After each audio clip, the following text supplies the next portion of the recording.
Mi padre me despidió tras creer las mentiras de mi hermana. «Ya no eres mi hija», gritó. 6 meses después, le entregué la evidencia que lo destruyó todo. Ahora mi hermana está suplicando ayuda. Nunca pensé que estaría escribiendo una de estas publicaciones. Durante años, navegaba por Reddit, leyendo historias sobre traiciones familiares y dramas laborales, pensando siempre en lo agradecida que estaba de que mi vida no fuera así.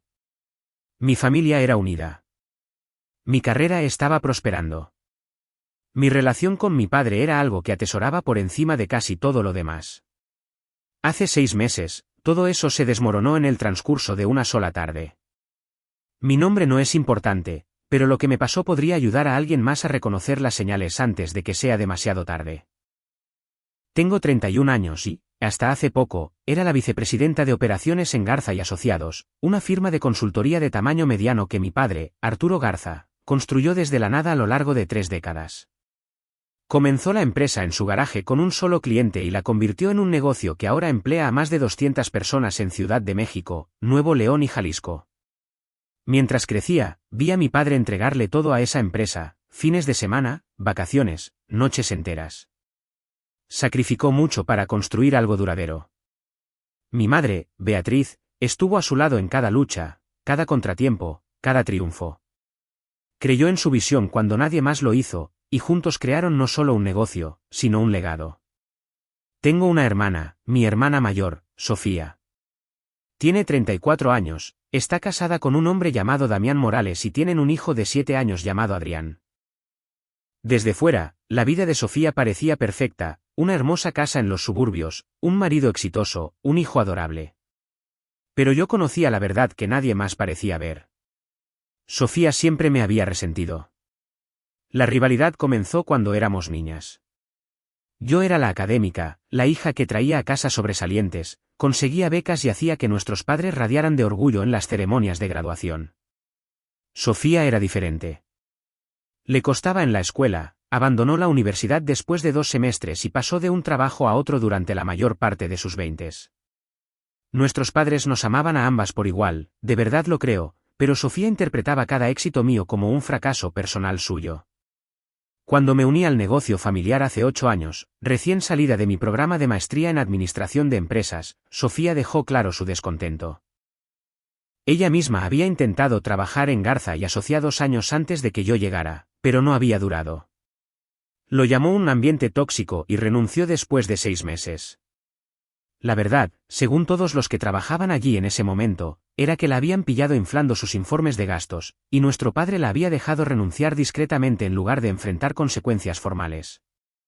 Sofía nunca se lo perdonó, y ciertamente nunca me perdonó a mí por tener éxito donde ella había fracasado.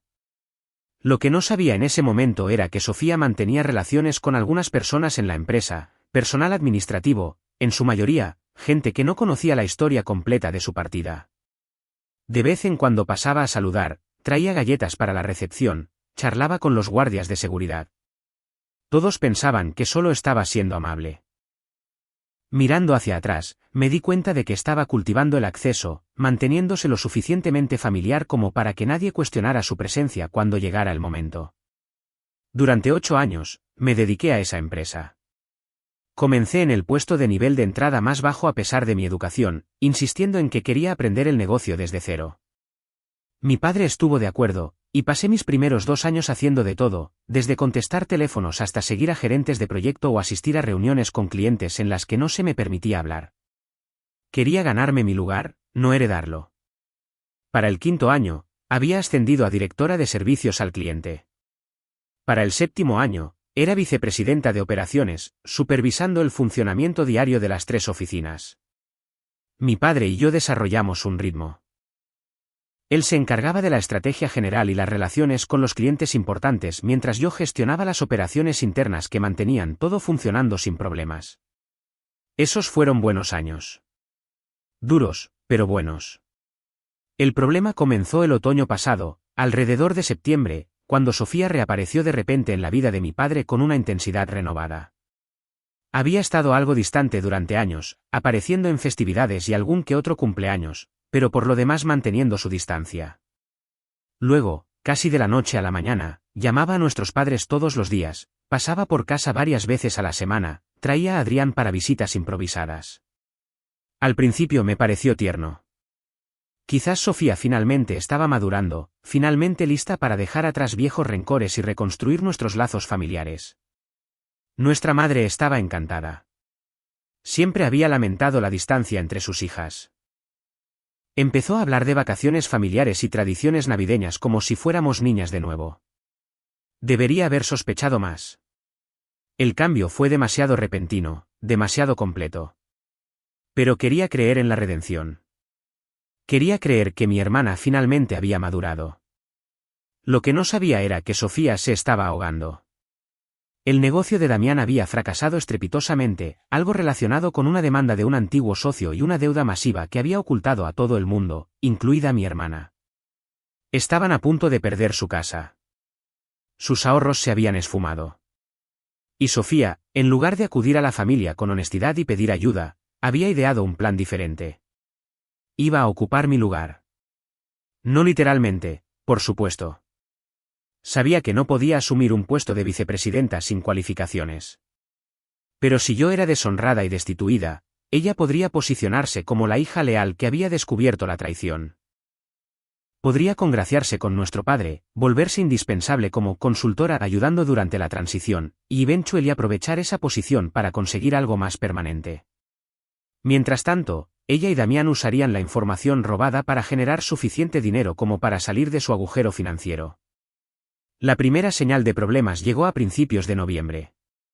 Estaba en una reunión con nuestro director financiero, repasando las proyecciones trimestrales, cuando mi asistente me interrumpió para decir que mi padre necesitaba verme de inmediato. Su tono había sido extraño, dijo ella. ¿Frío? Lo encontré en su oficina con la puerta cerrada, sentado detrás de su escritorio con las manos entrelazadas frente a él. La expresión de su rostro era una que nunca había visto dirigida hacia mí, decepción mezclada con algo más duro, algo que parecía casi asco. Siéntate, dijo, y las palabras no tenían ninguna calidez. Me senté, con el corazón ya acelerado. Papá, ¿qué pasa? Deslizó una carpeta sobre el escritorio hacia mí. Dentro había impresiones de correos electrónicos, correos que parecían ser de mi cuenta de la empresa, correos que yo nunca había escrito. Mostraban correspondencia con un competidor, discutiendo información confidencial de clientes, estrategias de precios, proyecciones internas. El último correo electrónico de la pila era una solicitud de pago, pidiendo al competidor que transfiriera 900.000 pesos a una cuenta en el extranjero a cambio de información continua. Explica esto, dijo mi padre. No podía hablar. Abrí la boca, pero no salieron palabras. Los correos eran claramente falsos. Tenían que serlo, pero parecían completamente auténticos, mi firma de correo electrónico, mi estilo de escritura, incluso referencias a reuniones y clientes reales que solo alguien con conocimiento interno conocería. Papá, yo no escribí esto, logré decir finalmente. Alguien lo falsificó. Yo nunca. Sofía me trajo esto esta mañana, interrumpió. Lo encontró en tu ordenador del trabajo cuando pasó por la oficina para sorprenderte con el almuerzo. Se me heló la sangre. ¿Sofía había estado en la oficina? ¿En mi ordenador? Estaba desconsolada, continuó mi padre, con la voz cargada de emoción. No dejaba de decir que debía estar equivocada, que tenía que haber una explicación. Pero ahí está, ¿no? Justo delante de nosotros. Papá, por favor, escúchame. Nunca me he comunicado con ningún competidor sobre información confidencial. Esos correos están falsificados. Alguien los puso en mi ordenador o los fabricó por completo. Él negó con la cabeza lentamente, y vi cómo algo moría en sus ojos. Su confianza en mí, construida a lo largo de 31 años, desmoronándose en tiempo real. Tu hermana no tiene ninguna razón para mentir. No ha sido más que un apoyo para ti, incluso cuando tuviste éxito de maneras que ella nunca pudo. Vino a mí llorando, esperando que le dijera que estaba equivocada. ¿Y le creíste? Así sin más, sin siquiera preguntarme a mí primero. La evidencia habla por sí misma. Me levanté entonces, mi silla raspando contra el suelo. No, no lo hace. La evidencia se puede fabricar. Los correos se pueden falsificar. Alguien me está tendiendo una trampa, y el hecho de que Sofía, casualmente, encontrara esta evidencia en mi ordenador debería decirte exactamente quién es esa persona. Mi padre también se levantó, y su rostro se transformó en algo que apenas reconocí. ¿Cómo te atreves? ¿Cómo te atreves a acusar a tu hermana de algo así? No ha hecho más que intentar reparar esta familia. Y ahora vas a volver esto en su contra para salvarte. Te estoy diciendo la verdad. Me estás diciendo mentiras, gritaba ahora, su voz resonando en las paredes de la oficina de la esquina que había ocupado durante 25 años. Construí esta empresa desde la nada. Te di todas las oportunidades, todas las ventajas. ¿Y así es como me lo pagas? ¿Vendiendo nuestros secretos a la competencia? Yo no hice esto, papá. Por favor, tienes que creerme. Sus siguientes palabras cayeron como golpes físicos. Estás despedida. Despeja tu escritorio y abandona el edificio. Y por lo que a mí respecta, ya no eres mi hija. El mundo se inclinó.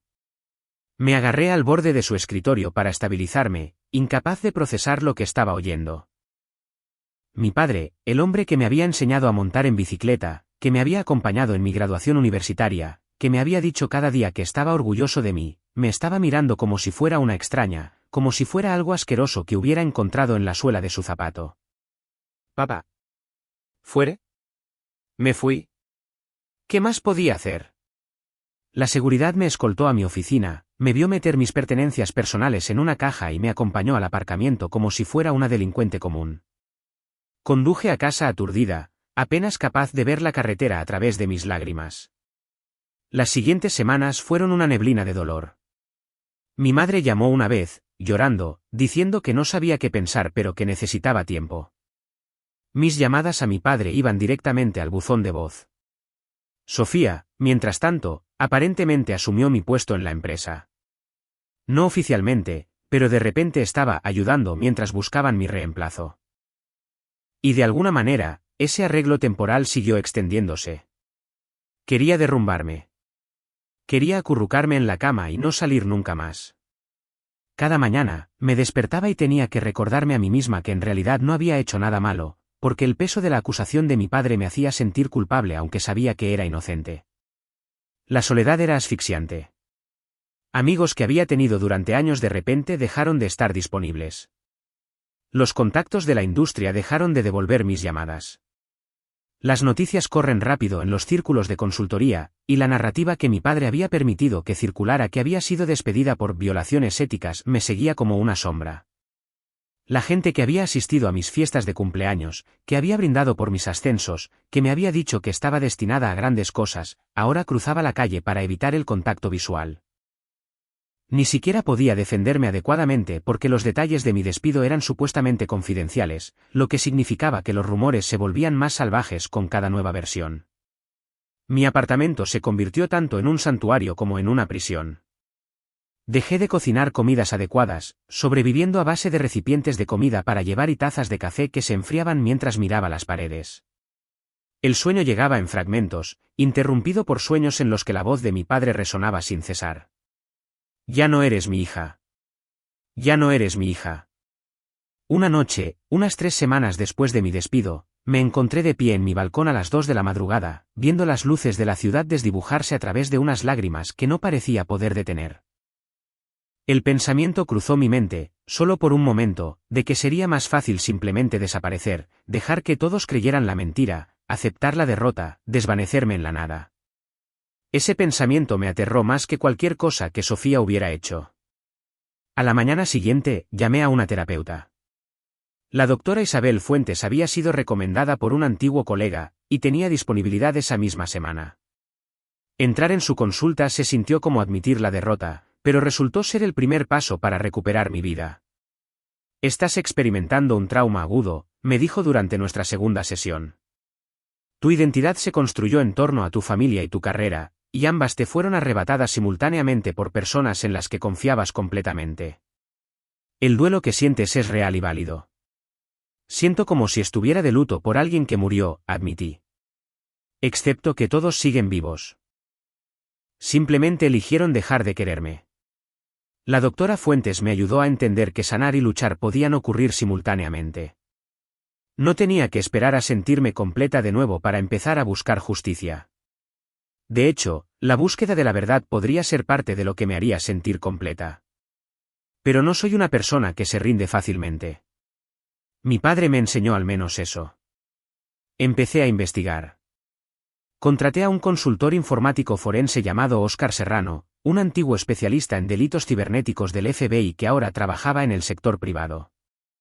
Su firma se especializaba en forense digital para litigios civiles, y tenía relaciones establecidas con las fuerzas del orden que resultarían invaluables.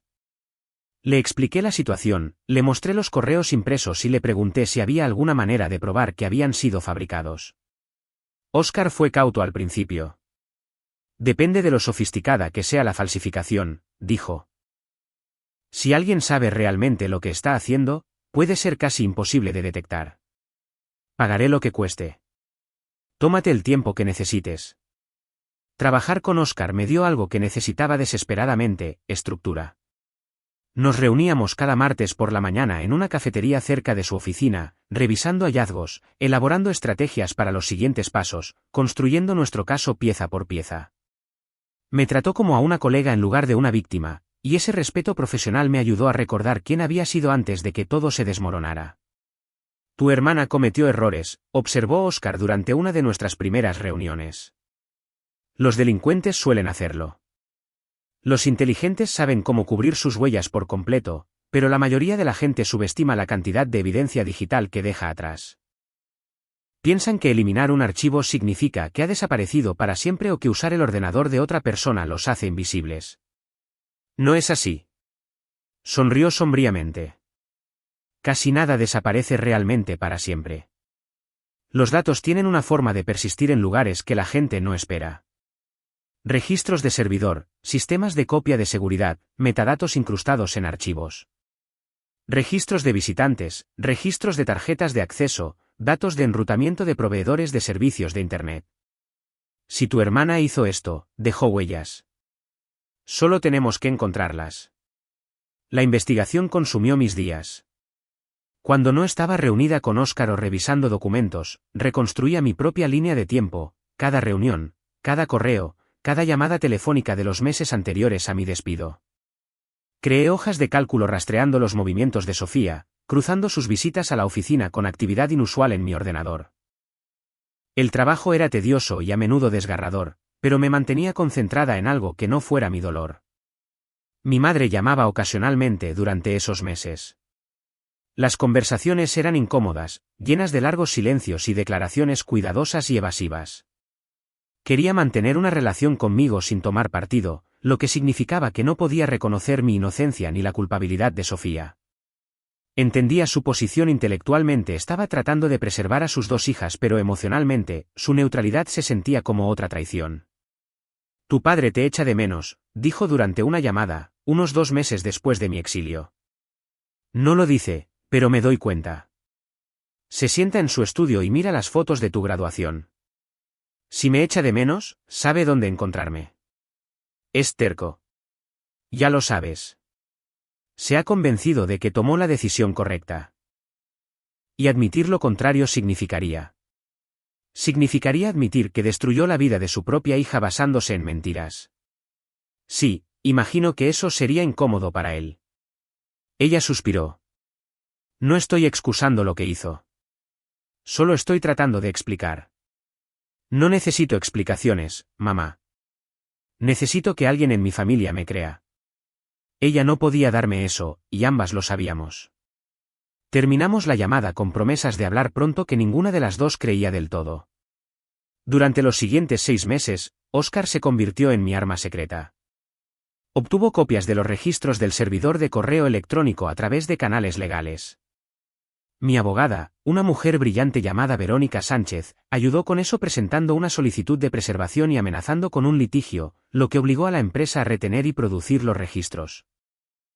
Óscar también presentó solicitudes formales a la empresa de gestión del edificio para obtener los registros de visitantes y de acceso electrónico, que estaban obligados a mantener por motivos de seguro y responsabilidad.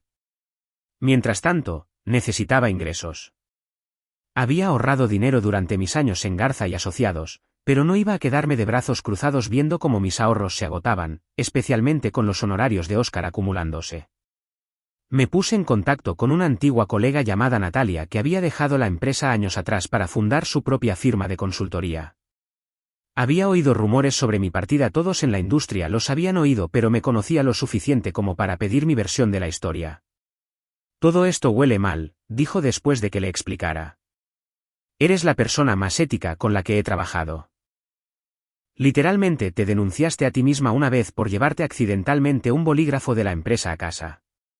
Me reí a mi pesar. Recuerdo eso. Pensaste que estaba loca. Todavía lo pienso. Pero es exactamente por eso que sé que no hiciste lo que dicen que hiciste. Natalia me ofreció un puesto de consultora, extraoficialmente al principio, ayudándola con la estrategia de operaciones. No era un trabajo de nivel de vicepresidenta, pero era algo, un propósito, una razón para levantarme de la cama por la mañana. A medida que pasaban los meses, Óscar comenzó a descubrir hilos de verdad. Los correos habían sido enviados desde mi ordenador, sí, pero el momento era extraño. Todos fueron enviados durante un periodo de 2 semanas en el que yo había estado de viaje por trabajo en Chihuahua, y los registros de inicio de sesión mostraban acceso desde una dirección IP que no coincidía con ninguno de mis dispositivos o ubicaciones conocidas. Los registros del servidor de correo electrónico incluían las direcciones IP de origen de cada mensaje, y ninguna de ellas se remontaba a los hoteles o sitios de clientes donde realmente había estado. Más importante aún, Óscar descubrió que alguien había instalado un software de acceso remoto en mi ordenador del trabajo. La fecha de instalación correspondía exactamente con el día en que Sofía había visitado la oficina, ostensiblemente para traerme el almuerzo, aunque yo no había estado allí para recibirlo. ¿Cómo habría entrado en mi ordenador?, pregunté cuando Óscar me explicó esto.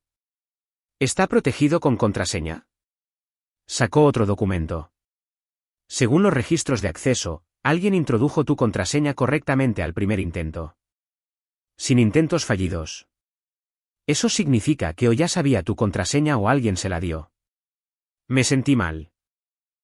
Mi contraseña era una combinación del cumpleaños de mi madre y el nombre de mi mascota de la infancia, información que Sofía habría conocido fácilmente. Nunca había pensado en usar algo más seguro porque confiaba en mi familia.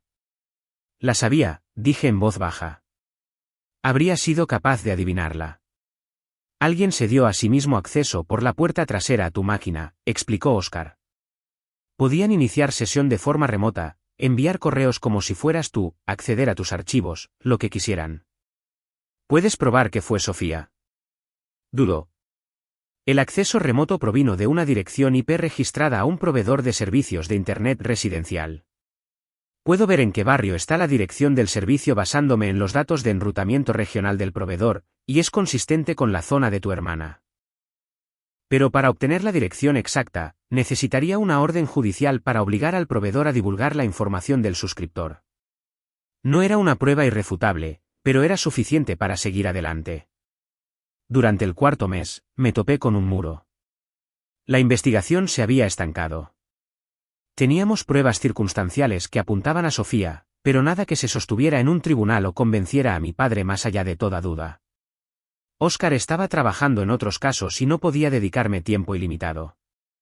Mis ahorros disminuían a pesar de los ingresos de consultoría de Natalia. El peso de la incertidumbre me estaba aplastando. Llamé a la doctora Fuentes presa del pánico una noche, convencida de que estaba a punto de perderlo todo de nuevo. ¿Y si nunca lo demuestro?, pregunté, con la voz temblorosa. ¿Y si se sale con la suya para siempre? ¿Y si paso el resto de mi vida sabiendo la verdad, pero sin poder hacer que nadie más la vea? La doctora Fuentes guardó silencio por un momento. Déjame preguntarte algo. Si nunca lo demuestras, si la evidencia nunca se materializa, sabrás en tu corazón cuál es la verdad. Por supuesto. Sé que no hice esto. Entonces ese conocimiento te pertenece, independientemente de lo que crean los demás. Tu integridad no está determinada por la validación externa. Tú sabes quién eres. Pero tu padre. Tu padre tomó una decisión, una terrible, basada en información incompleta y manipulación emocional. Esa decisión se refleja en él, no en ti. No eres responsable de su incapacidad para ver la verdad. La conversación no resolvió nada en la práctica, pero cambió algo dentro de mí. Había estado tan centrada en la vindicación, en demostrar mi valía a los demás, que había olvidado que en realidad no necesitaba su aprobación para estar completa. Yo conocía mi verdad. Ese cimiento no me lo podían quitar. 2 semanas después, Oscar llamó con noticias que lo cambiaron todo. El gran avance llegó en el 5.º mes. Oscar logró rastrear la cuenta en el extranjero mencionada en los correos fabricados, aquella a la que se suponía que debía enviarse mi pago. Quienquiera que creó la falsificación había cometido un error crítico. Habían usado un número de cuenta real, uno que de hecho había recibido transferencias bancarias de una fuente anónima. ¿Esa fuente anónima? Una empresa fantasma que se remontaba a Damián Morales, el marido de Sofía. Oscar explicó cómo lo encontró. La cuenta en el extranjero estaba registrada en una jurisdicción que requiere directores nominales, pero fueron descuidados. Los documentos de constitución listaban una dirección de correo electrónico para la correspondencia, y ese dominio de correo estaba registrado a nombre de Inversiones del Pinar, S.A.D.C.B., una empresa fantasma de Delaware. Delaware requiere listar un fundador en los documentos de constitución, y Damián Morales firmó como el fundador. Probablemente no se dio cuenta de que esos registros son de búsqueda pública. No solo me habían incriminado. De hecho, habían cometido el crimen del que me acusaban, usando mi identidad para hacerlo. Los 900.000 pesos no eran una fantasía, realmente se habían pagado por información que realmente había sido robada. El competidor en cuestión había recibido genuinamente datos confidenciales de Garza y asociados, y habían pagado por ellos, creyendo que me estaban pagando a mí. Los verdaderos criminales habían sido Sofía y Damián todo el tiempo. Cuando Oscar entregó su informe final, me senté en su oficina durante casi 1 hora, incapaz de hablar. La evidencia era abrumadora, no solo sugerente, sino definitiva. Cada pieza se conectaba con cada otra pieza, formando una cadena de culpabilidad que conducía directamente a la puerta de mi hermana. ¿Cómo pensaron que se saldrían con la suya?, pregunté finalmente. Oscar se reclinó en su silla. Probablemente asumieron que la investigación se detendría una vez que te despidieran. La mayoría de las empresas no investigan más a fondo después de encontrar un chivo expiatorio. Es más fácil reducir las pérdidas y seguir adelante que admitir que podrías haber cometido un error. Se suponía que tu padre nunca cuestionaría la evidencia. Y Sofía lo sabía. Sabía exactamente cómo reaccionaría. Contaba con ello. Todo el plan dependía de la disposición de tu padre a creer lo peor de ti basándose solo en su palabra. Si hubiera tomado medidas básicas para verificar si el departamento de informática hubiera revisado las cabeceras de los correos, por ejemplo, la falsificación habría sido obvia en cuestión de horas. La crueldad de ello me golpeó de nuevo. Sofía no solo me había incriminado, había usado el amor de nuestro padre como un arma en mi contra.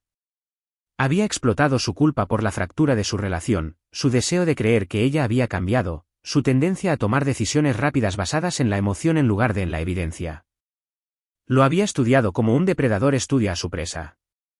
¿Qué pasa ahora?, pregunté. Oscar deslizó la carpeta sobre el escritorio. Ahora tú decides qué hacer con esto. Puedes llevarlo a las autoridades y dejar que ellos se encarguen de la acusación. Puedes presentar demandas civiles contra tu hermana y su marido. Puedes presentárselo a tu padre y dejar que él se ocupe de las consecuencias internamente. Hizo una pausa. O puedes hacer las 3 cosas. Llevé esta información a Verónica, mi abogada. Revisó todo lo que Oscar había recopilado y se reclinó en su silla con un silbido bajo. Esto es sólido. Podemos ir a la policía, o podemos ir directamente a tu padre. ¿Qué quieres hacer? Había pensado en este momento durante meses, fantaseado con él, en realidad. La vindicación, la expresión en el rostro de mi padre cuando se diera cuenta de que se había equivocado. Me había imaginado a él suplicando mi perdón, a mi hermana siendo arrastrada con esposas, a toda la empresa presenciando mi regreso triunfal. Pero la fantasía y la realidad son cosas diferentes. Quiero enfrentarlos juntos, dije. Mi padre necesita oír la verdad de mí, y Sofía necesita estar allí cuando lo haga. Verónica asintió lentamente. Es arriesgado. Si tu hermana sabe que tienes pruebas, podría intentar huir o destruir documentos. No huirá. Es demasiado arrogante para eso. Cree que se ha salido con la suya. Tenía razón. Cuando llamé a mi madre y le pedí que organizara una cena familiar, mi primer contacto con la familia en 6 meses, ella se alegró muchísimo. Oh, cariño, tu padre estará tan feliz. Ha estado muy triste, aunque no lo admita. Estoy segura de que sí, dije, con la voz cuidadosamente neutral. ¿Puedes asegurarte de que Sofía y Damián también estén allí? Tengo algunas cosas que necesito decir a toda la familia. Mi madre aceptó sin dudar. Siempre había sido la pacificadora, la que creía que cualquier herida podía curarse con suficiente amor y tiempo. La semana antes de la cena fue la más larga de mi vida. Ensayé lo que diría, imaginando cada posible respuesta, cada posible objeción. Creé copias de seguridad de todas las pruebas y las guardé en 3 lugares separados: mi apartamento, una caja de seguridad y la oficina de Verónica. La paranoia se había convertido en una segunda naturaleza. Natalia me llevó de compras para lo que llamó mi atuendo de vindicación, una chaqueta gris carbón y pantalones a juego que me hacían parecer profesional y serena.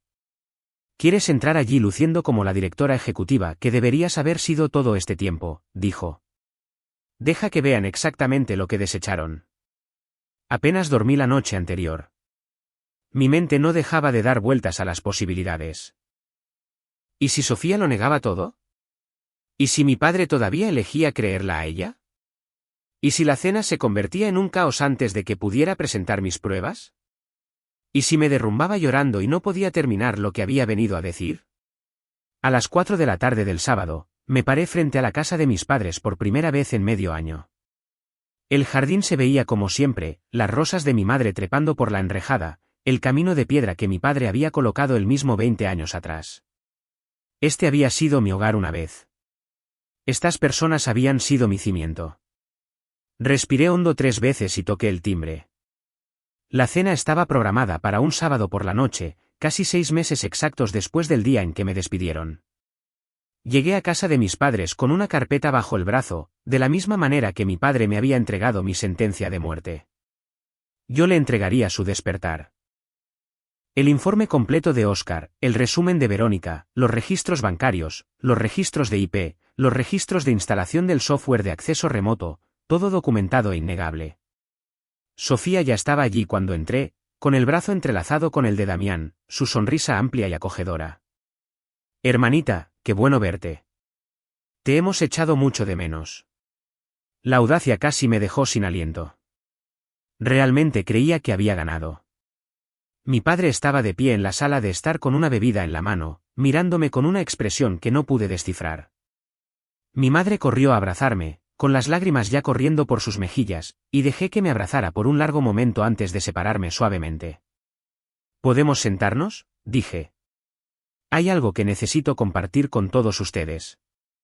Nos reunimos en la sala de estar, mis padres en un sofá, Sofía y Damián en el otro, y yo de pie en el centro como una acusada en un tribunal. O más exactamente, como una fiscal a punto de dar sus argumentos finales. Hace 6 meses, comencé, me despidieron de la empresa a la que dediqué 8 años de mi vida. Se me acusó de espionaje corporativo, de vender información confidencial a competidores, de traicionar todo lo que nuestra familia ha construido. La mandíbula de mi padre se tensó, pero no habló. También fui repudiada. Mi propio padre me miró a los ojos y me dijo que ya no era su hija. Mi voz se quebró ligeramente en esas palabras, pero seguí adelante. He pasado cada día desde entonces tratando de entender cómo pudo creer algo así de mí, cómo pudo tirar por la borda 31 años de amor y confianza basándose en correos que cualquiera podría haber falsificado. La evidencia era clara, dijo mi padre con rigidez. La evidencia fue fabricada. Abrí la carpeta y comencé a colocar documentos sobre la mesa de centro. Este es un análisis forense de los registros del servidor de correo electrónico. Demuestra que esos correos fueron enviados desde mi ordenador usando un software de acceso remoto. Un software que fue instalado en mi máquina el 15 de octubre del año pasado, un día en que yo estaba en Chihuahua en el sitio de un cliente. Miré a Sofía. Su sonrisa se había congelado. ¿Sabes quién estaba en la oficina ese día? ¿Quién pasó para traerme el almuerzo, aunque yo no estaba allí? Puse otro documento. Este es un registro de visitantes de la seguridad del edificio. Cada invitado tiene que registrarse en la recepción y pasar su tarjeta por los torniquetes. Sofía se registró a las 2:47 de la tarde y salió a las 3:23 de la tarde. La empresa de gestión del edificio conserva estos registros durante un año por motivos de responsabilidad. Y aquí está el registro electrónico de la tarjeta del sistema de torniquetes que muestra su pase de visitante accediendo al cuarto piso, donde está mi oficina. Tiempo de sobra para instalar el software que le dio acceso remoto a mi ordenador. Esto es ridículo, dijo Sofía, pero su voz se había vuelto débil. Te estás inventando cosas para culparme de tus errores. Lo estoy, puse los registros bancarios a continuación. Este es un registro de transferencia bancaria que muestra 900.000 pesos pagados a una cuenta en el extranjero. La cuenta es propiedad de una empresa fantasma llamada Inversiones del Pinar. SADCB Inversiones del Pinar está registrada a nombre de un hombre llamado Damián Morales. ¿Tu marido? El rostro de Damián se puso blanco. Mi madre se había llevado la mano a la boca. Mi padre miraba los documentos como si pudieran morderle. Sofía y Damián cometieron espionaje corporativo contra la empresa de nuestra familia, dije, con la voz firme ahora, fría como el hielo. Robaron información confidencial, la vendieron a un competidor y me incriminaron por su crimen. Destruyeron mi carrera, mi relación con mi familia y mi reputación en una industria en la que había trabajado toda mi vida adulta para construir credibilidad. Eso es mentira, gritó Sofía, poniéndose de pie de un salto. Ella fabricó todo esto. Siempre ha estado celosa de mí, siempre tratando de hacerme quedar mal. Siéntate, Sofía. La voz de nuestro padre era apenas un susurro, pero llevaba el peso de una orden. Siéntate y deja de hablar. Se sentó.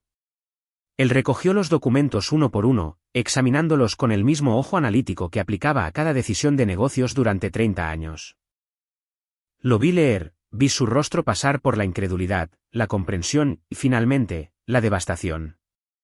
Las direcciones IP coinciden, dijo, casi para sí mismo. El momento. La empresa fantasma. Levantó la vista hacia Damián. ¿Es esto cierto? ¿Vendiste los datos de mis clientes a Innovatech Solutions?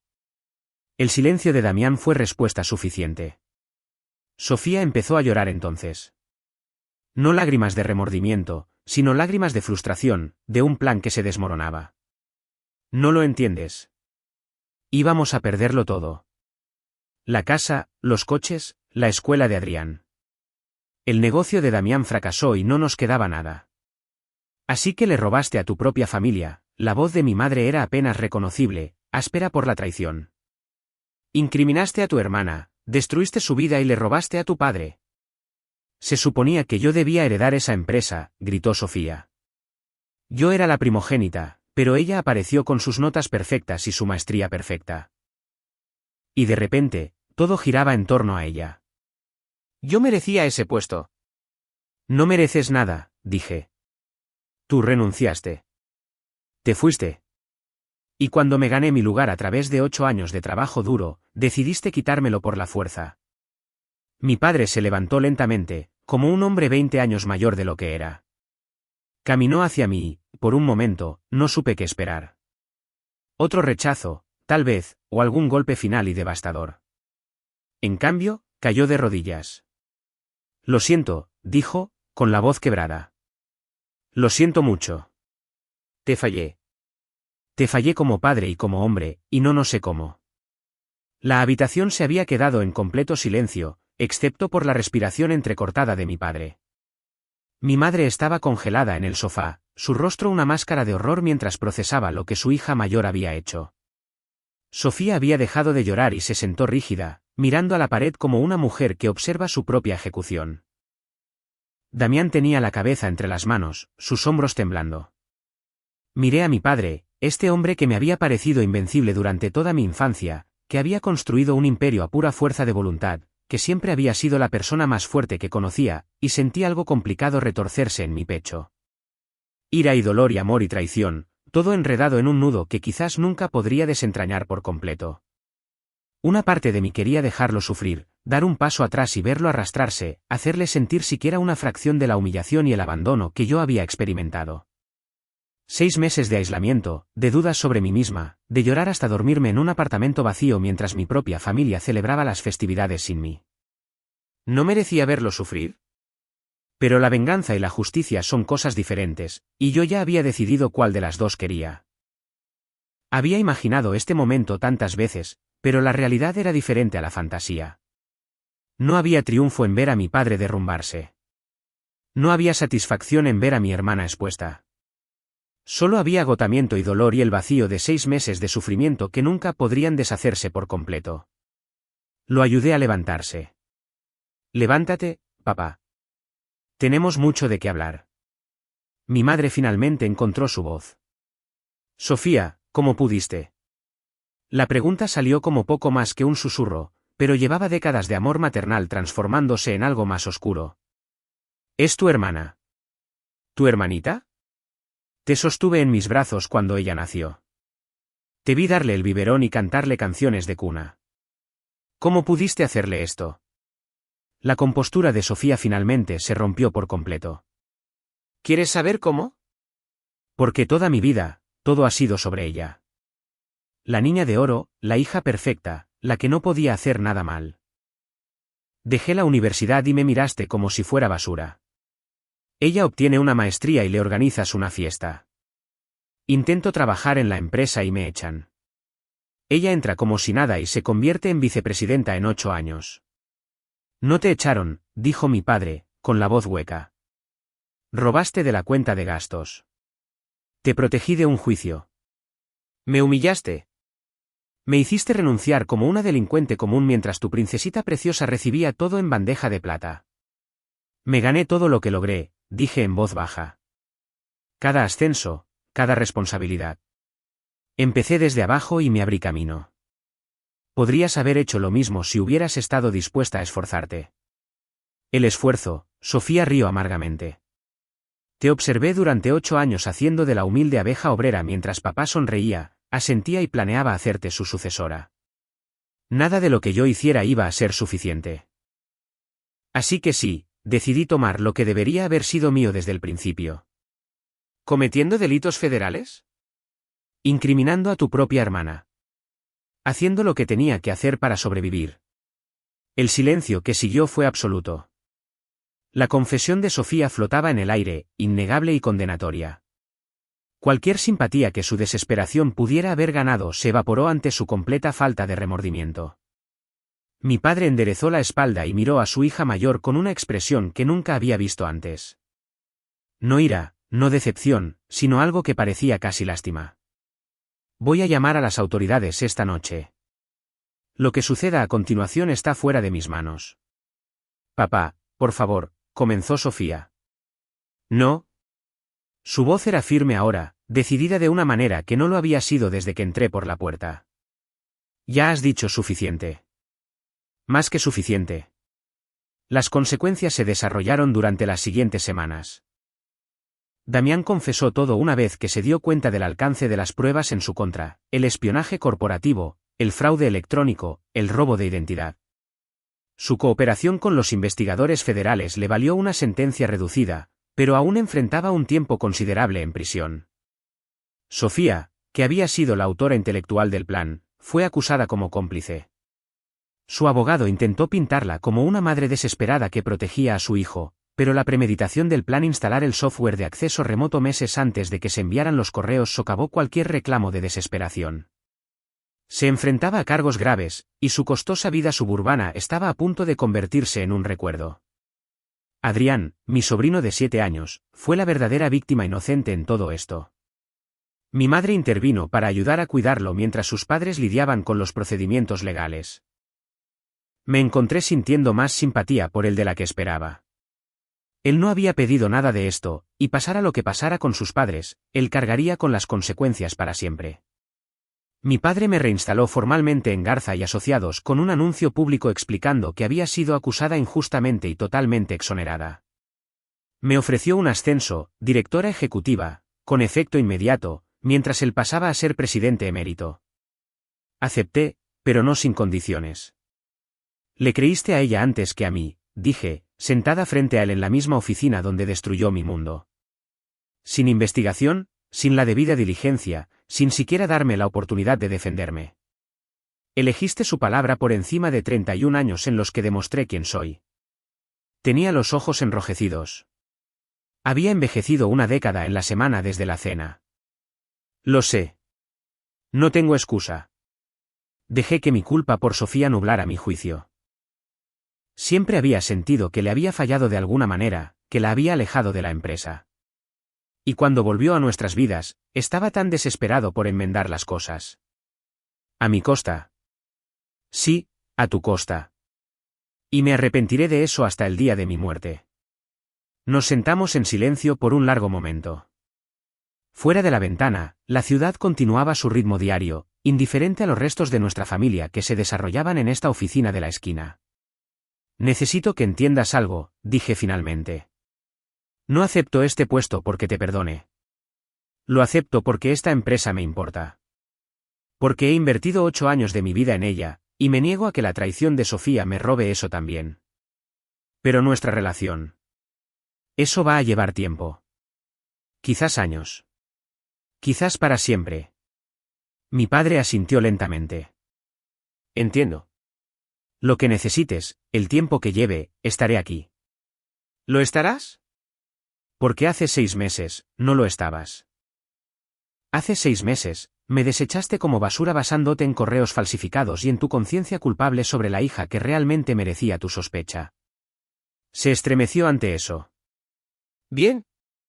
Necesitaba entender que su disculpa, por muy sincera que fuera, no borraba lo que había hecho. Voy a implementar nuevos protocolos, continué. Supervisión independiente para cualquier acusación que involucre a miembros de la familia.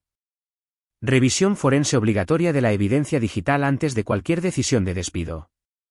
Y voy a traer a un asesor legal externo para que revise todos los procedimientos de recursos humanos. Esta empresa nunca destruirá a otra persona inocente de la manera en que me destruyó a mí. Lo que creas que es mejor. Sé que es lo mejor. Por eso te lo estoy diciendo, no preguntando. La disculpa fue sincera, eso creo, pero la confianza, una vez rota, no se reconstruye de la noche a la mañana. Mi relación con mi padre nunca volvería a ser lo que era antes.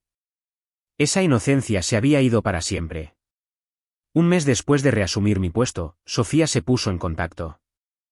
No directamente conmigo, estaba bajo estricto consejo legal de no contactarme sino a través de nuestra madre, quien me transmitió sus mensajes con visible incomodidad. Dice que lo siente. Quiere que sepas que nunca quiso que las cosas llegaran tan lejos. Pensó. Pensó que cuando estuviera establecida en la empresa, podría arreglarlo todo. Arreglarlo todo, me reí, pero no había humor en ello. Robó información de propiedad exclusiva, cometió delitos federales y destruyó mi vida. ¿Cómo exactamente planeaba arreglar eso? Mi madre no tuvo respuesta. Las súplicas comenzaron poco después. A medida que sus facturas legales aumentaban y sus activos eran congelados a la espera del juicio, Sofía se desesperó. No podía permitirse una representación adecuada. Iba a perder su casa. Adrián necesitaba estabilidad, decía. ¿Y cómo podía yo dejar que mi sobrino sufriera por sus errores? Escuché estas apelaciones a través de mi madre, cada una más patética que la anterior. Finalmente, di mi respuesta. Dile que espero que encuentre la paz con lo que ha hecho. Dile que no le deseo mal, porque aferrarme al odio solo envenenaría mi propia vida. Pero también dile esto, tuvo todas las oportunidades de venir a nosotros con honestidad cuando estaba en apuros. Podría haber pedido ayuda. Podría haber admitido que Damián estaba en problemas y que necesitaban apoyo. En cambio, eligió destruirme. Esa fue su decisión, tomada con plena conciencia de las consecuencias que tendría para mi vida. Hice una pausa, eligiendo mis siguientes palabras con cuidado. Así que, no la ayudaré. No pagaré sus facturas legales. No salvaré su casa. Sin embargo, me aseguraré de que Adrián tenga todo lo que necesite, educación, atención médica, un hogar estable con nuestros padres si es necesario. Pero Sofía se hizo su propia cama cuando decidió sacrificarme para su propio beneficio. Ahora puede yacer en ella. Mi madre lloró cuando le transmitió ese mensaje. Siempre había querido que sus hijas fueran unidas, que se apoyaran mutuamente en los desafíos de la vida. Descubrir que esa cercanía había sido imposible todo el tiempo, que el resentimiento de Sofía era tan profundo que cometería crímenes para satisfacerlo, había roto algo en ella que quizás nunca sanaría. En cuanto a mí, he vuelto al trabajo. He reconstruido relaciones con colegas que creyeron en mi inocencia, incluso cuando mi propio padre no lo hizo. He creado nuevos protocolos de seguridad y supervisión que evitarán que algo así vuelva a suceder. Y cada mañana cuando me despierto, me recuerdo a mí misma que la verdad prevaleció.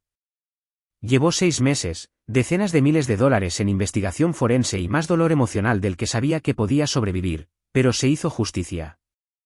Mi hermana está esperando juicio. Mi padre está aprendiendo que el perdón debe ganarse, no exigirse. Mi madre está de luto por 2 hijas, una perdida en la cárcel, otra perdida por la traición. ¿Y yo? Soy la directora ejecutiva de una empresa que casi me destruye, dirigiendo una operación que mi padre construyó y mi hermana intentó robar. Cada día que camino por esas oficinas, recuerdo lo cerca que estuve de perderlo todo. Pero no perdí. Eso es lo que importa. Sofía pensó que podía borrarme, reemplazarme, convertirme en ella. Pensó que el amor de nuestro padre era un premio que se ganaba con manipulación en lugar de merecerse con mérito. Aprendió que no era así. Sobreviví. Luché. Y cuando el polvo se asentó, la verdad habló más fuerte que cualquier mentira que mi hermana pudiera construir. A cualquiera que lea esto y haya sido traicionado por su familia, que haya sido acusado de algo que no hizo, que esté viendo su mundo colapsar a su alrededor, no se rindan. Documenten todo. Contraten profesionales. Confíen en el proceso. La verdad tiene una forma de salir a la superficie. Incluso cuando aquellos que deberían haberte creído no lo hicieron, incluso cuando tu propio padre te dice que ya no eres su hija, incluso entonces, resiste. Sigue luchando.